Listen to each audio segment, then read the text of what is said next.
Baiklah, Assalamualaikum warahmatullahi wabarakatuh. Kami dari kelompok 7 akan mencoba mempresentasikan hasil diskusi kami yang berjudul ekstraksi dengan fluida superkritik. Untuk anggota kelompoknya, yang pertama ada Novia Liani, Hafiza Rizka, Amalia Rani, saya sendiri Muhammad Ridho, dan yang terakhir ada Indah Kamilia. Baiklah, untuk pengertian akan dibacakan oleh Indah Kamilia. Untuk Indah, dipersilakan.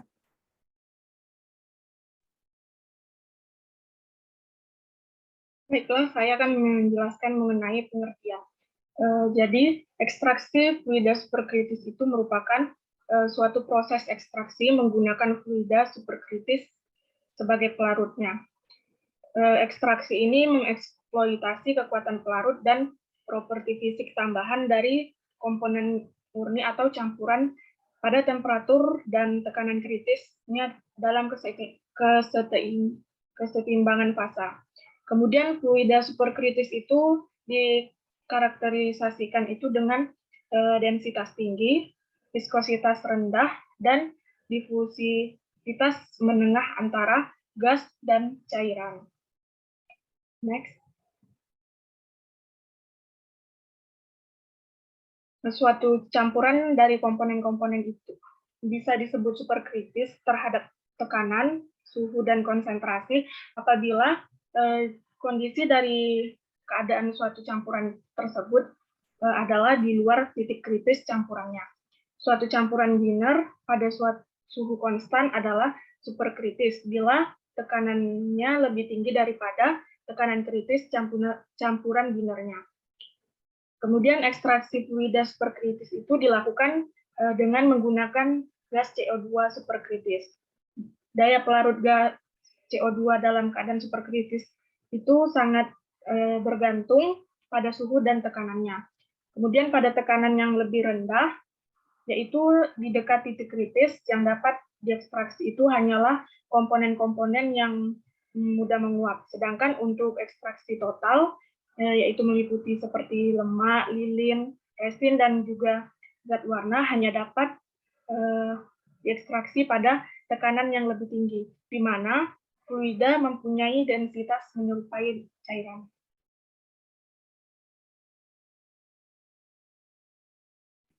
Baiklah, untuk prinsip kerja akan dibacakan oleh Hafiza Rizka. Kepada Hafiza, dipersilakan. Bagian pertama adalah daerah superkritik.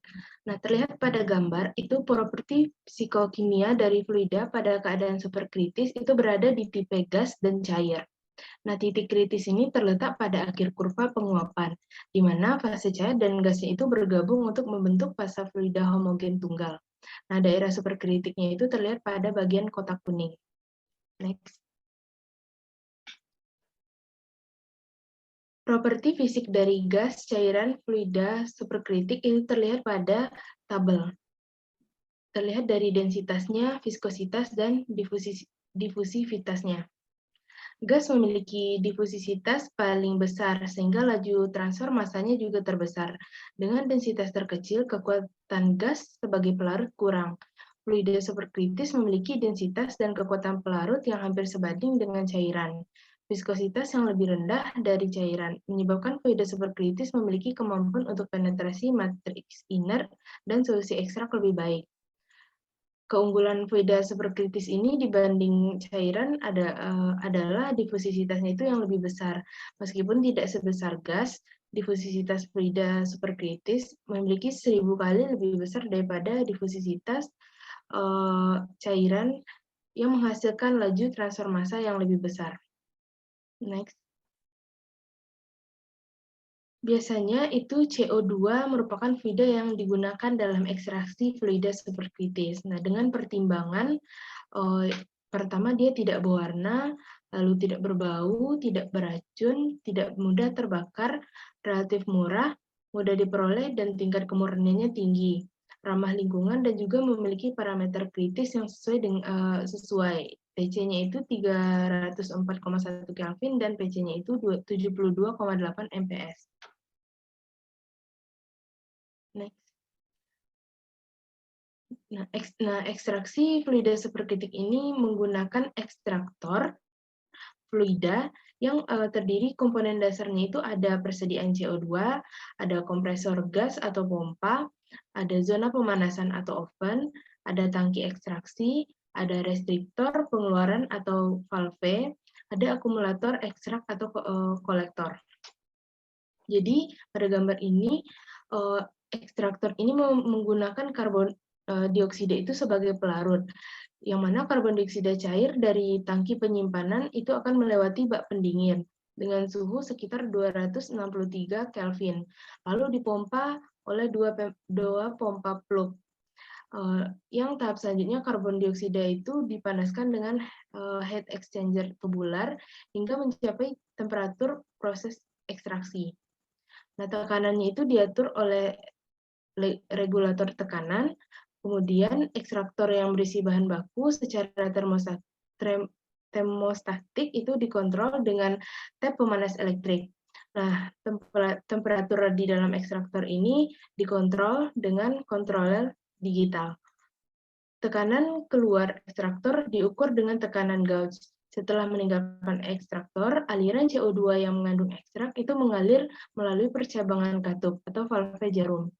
Tekanan aliran dalam perjalanannya itu berkurang dalam 3 tingkatan, menjadi tekanan atmosfer dan ekstrak minyak terkumpul dalam kolektor.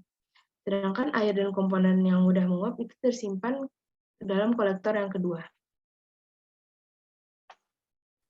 Baiklah, untuk karakteristik akan dibacakan oleh Novialiani. Pada Novialiani dipersilakan. Baiklah, saya akan menjelaskan karakteristik dari fluida superkritis ini. Secara umum dan ilmiah, fluida superkritis memiliki karakteristik dan sifat, yaitu pertama, massa jenisnya tinggi. Kemudian memiliki kekentalan yang rendah, dan pelarutannya baik, seperti cairan. Kemudian difusitasnya tinggi, contohnya lebih baik dari cairan. Kemudian tegangan permukaannya rendah, seperti gas, dan ekstraksi tidak meninggalkan sisa. Fluida superkritis dapat karena fluida superkritis ini dapat mengalami daur ulang dan memiliki kelarutan yang tinggi sehingga ramah lingkungan. Next.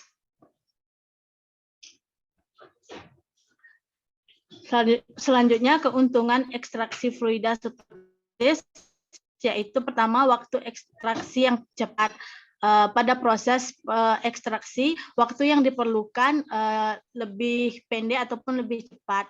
Kemudian pada saat proses, gas yang dikeluarkan tidak beracun. Kemudian zat ataupun pada saat ekstraksi, hasil yang didapatkan murni dan juga kelarutannya tinggi. Kemudian keuntungannya dan keunggulannya lagi yaitu pada biaya ekstraksi lebih rendah.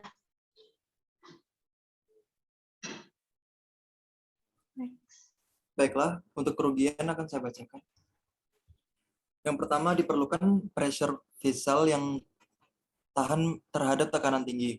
Yang di sini dibutuhkan alat ini untuk tekanan tinggi, sedangkan di Indonesia sendiri belum ada industri manufacturing yang bisa membuat industri tersebut. Dan yang kedua, ada jumlah ekstrak yang dihasilkan lebih sedikit dari ekstraksi yang lainnya. Selanjutnya ada waktu ekstraksi lebih panjang dan sisa pelarut dari hasil ekstraksi ini bersifat toksik. Dan yang terakhir ada dari segi perekonomiannya juga bisa dibilang mahal. Baiklah, untuk parameter. Parameter pada proses ekstraksi fluida superkritis ini yang berpengaruh dalam optimasi proses ekstraksi dalam fluida ini adalah temperatur, tekanan, ukuran partikel, ukuran partikel sampel, laju alir pelarut, waktu ekstraksi, dan semua parameter ini memberikan kontribusi terhadap hasil ekstraksi. Baiklah, yang pertama, pengaruh temperatur. Kenaikan temperatur diiringi dengan penurunan densinitas fluida dan penurunan kelarutan minyak dalam fluida superkritis. Dan di sisi lain, tekanan jenuh zat terlarut atau solut dalam fluida superkritis meningkat seiring dengan kenaikan temperatur yang akan memperbaiki kelarutan.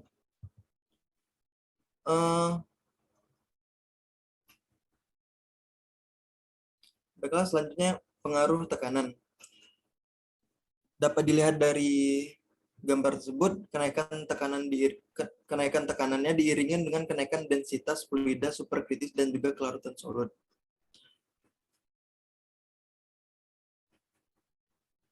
Dan hasil ekstrak pada temperatur ini beroperasi pada 30, 35, 40, dan 50 derajat Celcius. Dan akan meningkat seiring dengan kenaikan tekanan sampai pada tekanan 30 MPa.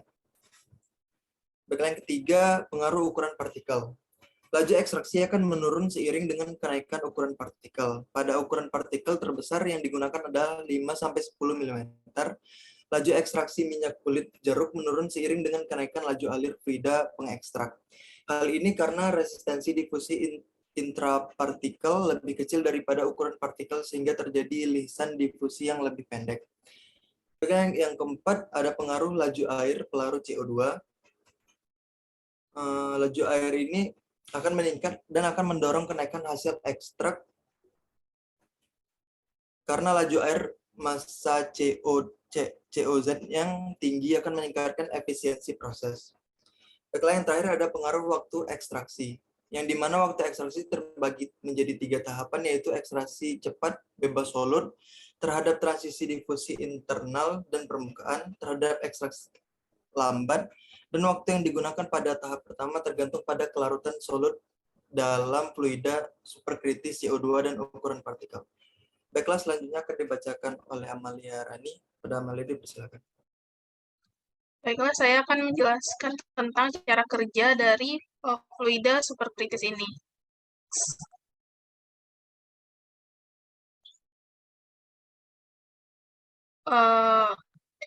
Ekstraksi fluida superkritis pada Zingiber officinale Roscoe. Itu yang pertama, dilakukan ekstraksi fluida superkritis untuk jahe dilakukan dengan variasi terhadap suhu, waktu ekstraksi, dan juga tekanan.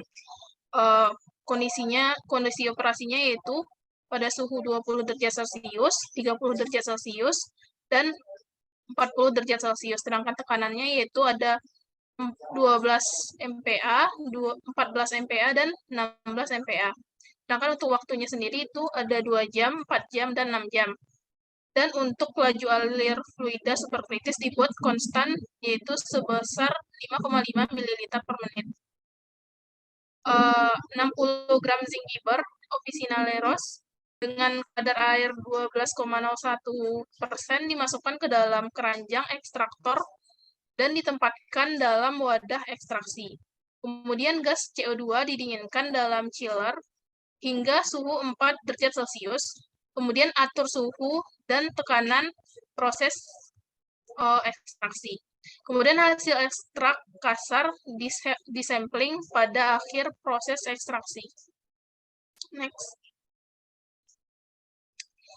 Untuk hasilnya yaitu rendeman ekstrak jahe ekstraksi fluida superkritis terhadap Zingiber officinale Rose dilakukan pada suhu 20 sampai 40 derajat Celcius, tekanan 12 sampai 16 MPa, dan waktu ekstraksinya itu 2 sampai 6 jam. Pengaruh kondisi proses tekanan, suhu, dan waktu terhadap rendemen ekstrak jahe. Dapat dilihat pada tabel pertama, yaitu adalah pengaruh waktu terhadap rendemen ekstrak Zingiber officinale Rose pada tekanan 14 MPa dan suhu 30 derajat Celcius, dan waktu ekstraksinya antara 2 sampai 6 jam. Rendemen tertinggi 2,72 mg per gram terhadap berat kering jahe diperoleh pada waktu 6 jam. Semakin lama ekstraksi rendemen yang diperoleh, semakin lama ekstraksi, maka rendemen yang diperoleh itu akan semakin tinggi. Karena akan semakin lama pula pelarut dapat masuk dan memecahkan dinding sel tanaman, sehingga semakin banyak pula komponen senyawa yang terekstrak. Rendaman terendah pada tabel yaitu ada 2,46 mg per gram terhadap berat kering jahe diperoleh pada suhu 30 derajat Celcius, tekanan 14 MPa, dan waktu ekstraksi yaitu 2 jam. Hal ini menunjukkan bahwa waktu ekstraksi mempengaruhi rendemen ekstrak meskipun tekanan relatif tinggi dan densitas semakin tinggi, akan tetapi karena waktu untuk melarutkan komponen dan mentransfer massa relatif singkat, sehingga hanya komponen-komponen tertentu yang dapat terekstrak dan mengakibatkan rendeman itu rendah. Kemudian pada tabel 2 dapat diperhatikan bahwa semakin tinggi tekanan pada proses ekstraksi fluida superkritis, maka akan semakin tinggi pula rendemannya. Rendeman pada tekanan 16 MPa, suhu 30 derajat Celcius, dan waktu ekstraksi 6 jam sebesar 2,86 mg per gram. Dan rendeman terkecil itu terdapat pada tekanan 12 MPa pada suhu 30 derajat Celcius, dan waktu ekstraksinya itu 6 jam dan rendemannya itu sebesar 2,5 mg per gram. Ekstraksi fluida superkritis sangat tergantung pada kondisi tekanan dan suhu superkritisnya. Pada kondisi kritis, gas CO2 menyerupai cairan yang mempunyai sifat dengan densitas tinggi, viskositas yang rendah, dan difusitas tinggi, sehingga dapat mengekstrak komponen senyawa dalam suatu bahan secara selektif dan efektif. Next. Kemudian untuk tabel 3 yaitu pengaruh suhu terhadap rendeman ekstrak Zingiber officinale-Ross. Dapat diperhatikan pada tabel, selain tekanan, kondisi suhu pada ekstraksi fluida superkritis mempengaruhi rendemen. Suhu yang digunakan dalam ekstraksi jahe divariasikan antara 20 hingga 40 derajat Celcius. Suhu yang digunakan relatif lebih rendah karena jahe itu mempunyai sifat sebagai antioksidan, di mana senyawa yang punya sifat antioksidan ini tidak tahan terhadap panas yang tinggi, karena akan mengakibatkan senyawa tersebut teroksidasi. Pada penelitian ini, di suhu 40 derajat Celcius, rendemen yang diperoleh yaitu sebesar 2,99 mg per gram. Dan rendemen terendahnya itu pada suhu 20 derajat Celcius, walaupun itu tidak signifikan.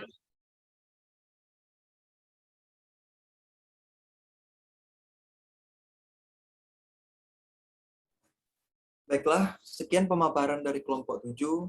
Kurang lebih kami mohon maaf.